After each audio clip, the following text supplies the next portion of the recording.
यहाँ गुजरात की बात, क्योंकि क्या बीजेपी का प्ले कार्ड जो पटेल कार्ड सामने आया है 2022 में, इससे बनेगा रिकॉर्ड। क्योंकि ना अनुभव काम आया, ना ही कद, और गुमनाम शख्स ले उड़ा मुख्यमंत्री का पद। पिछले 24 घंटों में जिन दिग्गजों के नाम टेलीविजन के पर्दे पर तैर रहे थे, उन सभी चेहरों को अंधेरे में धकेलते हुए गुजरात के सियासी आसमान में एक नए सितारे का उदय हुआ है। बीजेपी ने पहली बार विधायक बने भूपेंद्र पटेल को मुख्यमंत्री चुन लिया है।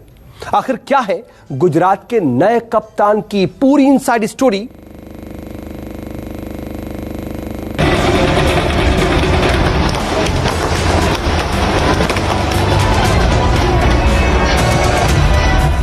गांधीनगर अचानक टीवी स्क्रीन पर चमकने लगा एक ऐसा चेहरा जो देश में तो बिल्कुल ही अनजाना था, गुजरात में भी जाना पहचाना नहीं था। क्योंकि बीजेपी ने ऐसे शख्स को मुख्यमंत्री चुन लिया जो अब तक सिर्फ एक बार ही चुनाव जीतकर विधानसभा पहुंचे। पुरुषोत्तम रूपाला, मनसुख मांडविया और नितिन पटेल, तमाम दावेदारों की धरी रह गई दावेदारी भूपेंद्र पटेल ने झटक ली गुजरात की सरदारी। मान्य नरेंद्र भाई, मान्य नड्डा जी और अमित भाई शाह साहब का तहे दिल से आभार मानना चाहता हूं, और गुजरात प्रदेश के सभी वरिष्ठ नेता माननीय CR पाटिल साहब और हमारे विजय भाई साहब की टीम का, सबका मैं तहे दिल से धन्यवाद मानता हूं। मेरे पर जो विश्वास रखा है, वो विश्वास को बिना टूटे हुए विकास के जो काम बाकी है वो आगे बढ़ाएंगे और साथ में संगठन को साथ में लेके आगे बढ़ाएंगे। बेशक ये तय था कि विजय रूपाणी की जगह मुख्यमंत्री बनने वाला शख्स कोई पाटीदार ही होगा, लेकिन किसी ने भी ये नहीं सोचा था कि नितिन पटेल और पुरुषोत्तम रूपाला जैसे बड़े पाटीदार रेस में पीछे छूट जाएंगे और बिना दौड़े भूपेंद्र पटेल मेडल के हकदार हो जाएंगे। हालांकि सबको मालूम है कि विधायक दल की बैठक औपचारिक होती है, फैसला वही होता है जो आलाकमान पहले तय कर चुका होता है।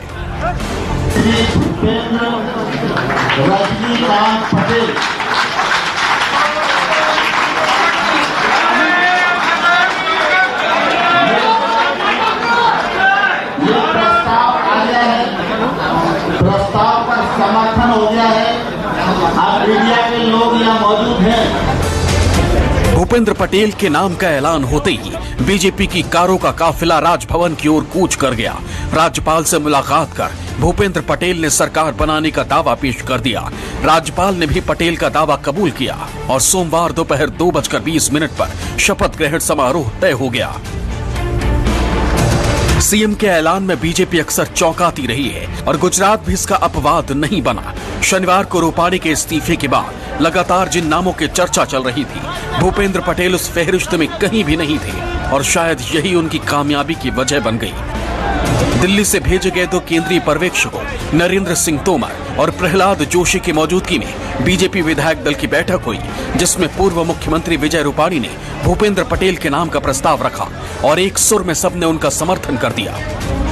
भारतीय जनता पार्टी, हमारे शीर्ष नेतृत्व ने ये जो निर्णय लिया है, भूपेंद्र भाई सक्षम है और आने वाले चुनाव उनके नेतृत्व में अवश्य भारतीय जनता पार्टी अच्छी तरह से जीतेगी, ये हमें सबको पूर्ण विश्वास है। बतौर मुख्यमंत्री भूपेंद्र पटेल के नाम से सबसे ज्यादा मायूसी नितिन पटेल को होगी, क्योंकि चंद घंटे पहले ही नितिन पटेल ने कहा था कि मुख्यमंत्री वही होना चाहिए जिसे पूरा गुजरात जानता हो। भूपेंद्र भाई को मेरी शुभकामना। आने वाला चुनाव उनके नेतृत्व में लड़ा जाएगा। वही होगा ना जी। सीएम जो है उनके नेतृत्व में चुनाव लड़ा जाता है। Thank you sir. Nitin Patel Gujarat सरकार में 5 सालों से नंबर 2 पर रहे हैं और अब तक 3 बार वो मुख्यमंत्री की रेस में सबसे आगे रहते हुए भी पीछे छूट गए। इस बार भी ऐसा ही हुआ। हालांकि विधायक दल की बैठक में नितिन पटेल भी मौजूद थे, लेकिन शायद ना चाहते हुए भी उन्हें कड़वा घूंट पीना पड़ा।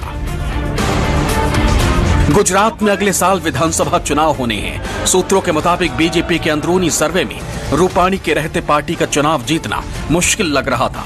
इसलिए पार्टी ने चेहरा बदलने का फैसला कर लिया। विपक्षी कांग्रेस और आम आदमी पार्टी का आरोप है कि बीजेपी ने हार के डर से मुख्यमंत्री बदला है, लेकिन जनता बीजेपी के झांसे में नहीं आएगी। चुनाव में बीजेपी की हार तय है।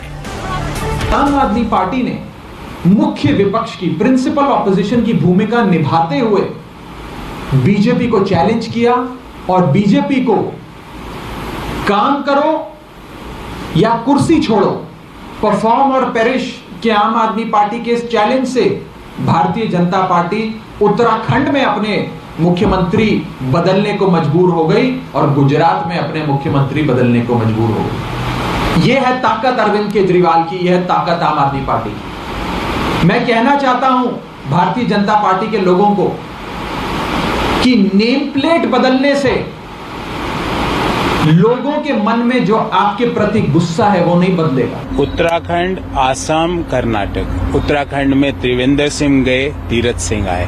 तीरथ सिंह गए, धामी आए।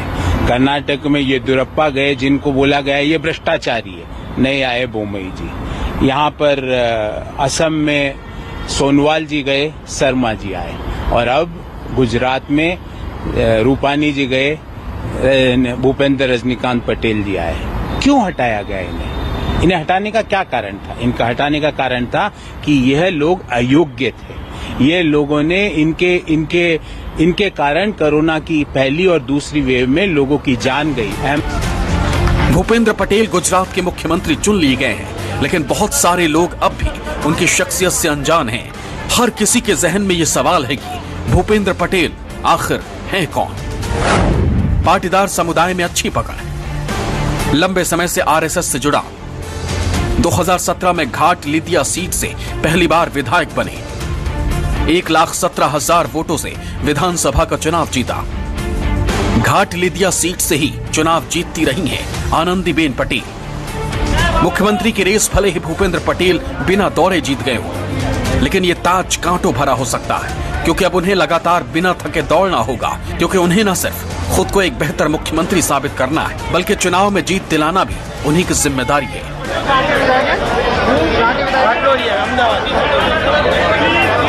भूपेंद्र सिंह, अहमदाबाद, न्यूज़ 24।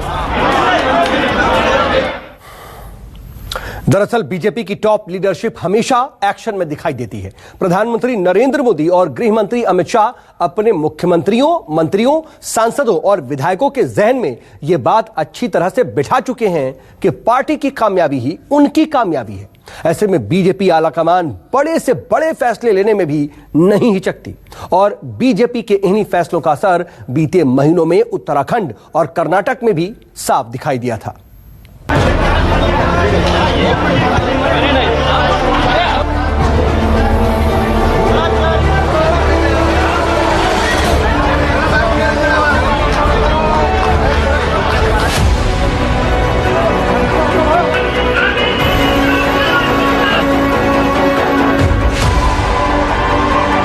केंद्र में सरकार, 17 राज्यों में सत्ता। बीजेपी को यह सफलता ऐसे ही नहीं मिली है। फौरन फैसले और सही रणनीति का कॉकटेल की उर्वरक ही कमल को खूब खिला रहा है। लोकसभा या विधानसभा चुनाव हो या फिर स्थानीय पंचायत की वोटिंग ही क्यों ना हो, जीत के लिए पार्टी पूरी ताकत झोंक देती है। बीजेपी का टारगेट सिर्फ जीत पर रहता है, फिर चाहे उसे परंपरा तोड़नी हो या फिर नियम बनाने ही क्यों ना पड़ जाए। गुजरात में जो हुआ वो पार्टी के प्लान और पुरानी परंपरा का ही हिस्सा है, क्योंकि और इस वक्त बड़ी खबर आ रही है। अमेरिका और तालिबान के बीच मध्यस्थता करने वाले कतर के विदेश मंत्री मोहम्मद बिन अब्दुल रहमान अल थानी रविवार को अचानक काबुल पहुंचे और थानी ने सबसे पहले कार्यवाहक प्रधानमंत्री मुल्ला मोहम्मद हसन अखुंद से लंबी बातचीत की और इसके बाद वो पूर्व राष्ट्रपति हामिद करजई और उनके बाद नेशनल रिकंसिलिएशन काउंसिल के मुखिया अब्दुल्ला से मिलने पहुंचे। माना जा रहा है कि कतर के जरिए अमेरिका और दुनिया की बड़ी ताकतें तालिबान पर समावेशी सरकार के लिए दबाव बनाना चाहती है और इसीलिए मुलाकातों का ये दौर काबुल में चला। तो तालिबान पर कई देशों ने एक समावेशी सरकार बनाने के लिए दबाव बनाना शुरू कर दिया है और पहल कतर कर रहा है। इसमें अचानक काबुल पहुंचे कतर के विदेश मंत्री और उन्होंने कार्यवाहक पीएम और मंत्रियों से लंबी बातचीत की और वहीं हामिद करजई से भी इस मामले पर चर्चा की।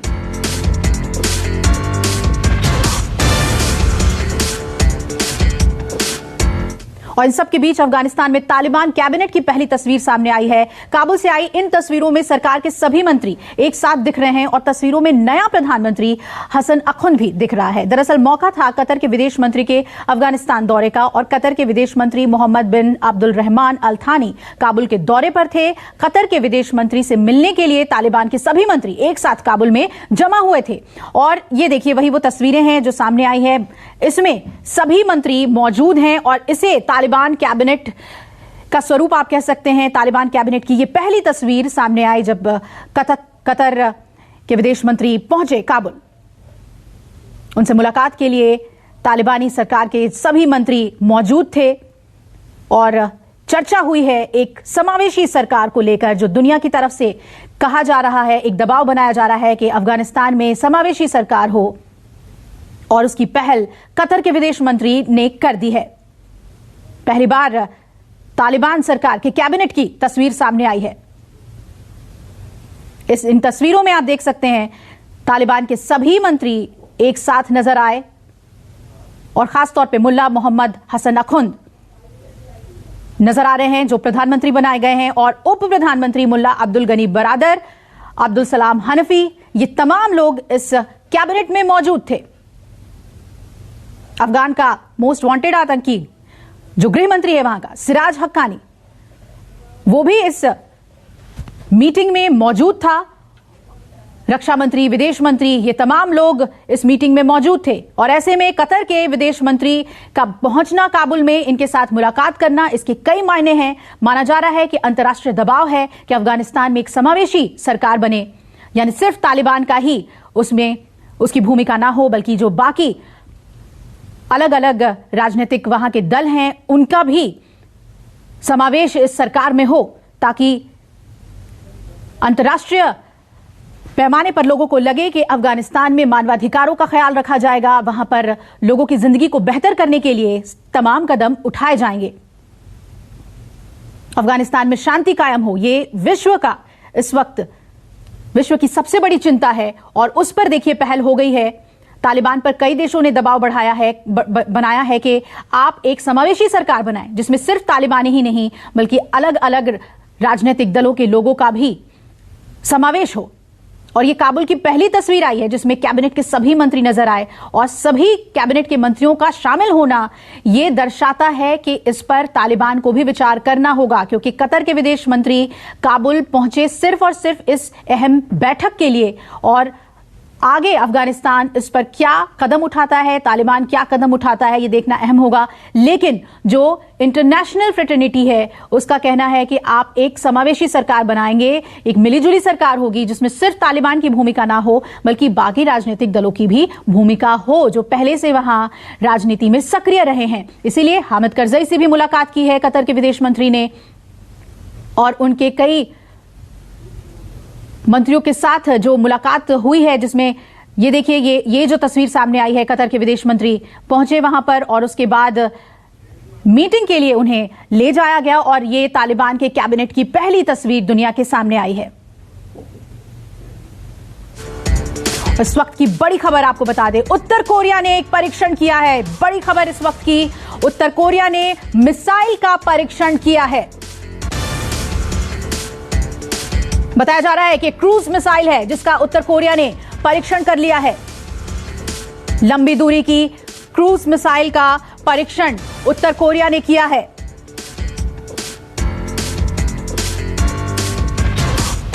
इस वक्त की बड़ी खबर आपको बता दें, उत्तर कोरिया ने मिसाइल का परीक्षण किया है और बताया जा रहा है कि लंबी दूरी की क्रूज मिसाइल का परीक्षण उत्तर कोरिया ने किया है। नॉर्थ कोरिया जो हमेशा ही अपने हिसाब से ही कदम उठाता है, अब उसके बारे में यह खबर आ रही है कि उसने मिसाइल टेस्ट कर लिया है और ये आसपास के देशों के लिए एक बड़े थ्रेट के तौर पे देखा जा रहा है। बताया जा रहा है ये लॉन्ग रेंज क्रूज मिसाइल है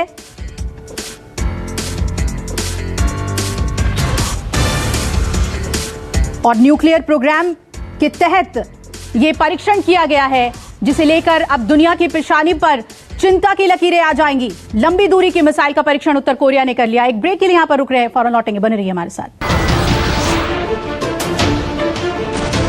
नमस्कार, मैं हूं मानक गुप्ता। अगर आपको हमारा ये वीडियो पसंद आया हो तो इसे लाइक और शेयर जरूर करें, और हां, हमें सब्सक्राइब और फॉलो करना ना भूलें ताकि आप देश और दुनिया की कोई खबर मिस ना करें। तो जुड़े रहिए हमारे साथ और देखते रहिए न्यूज़ 24।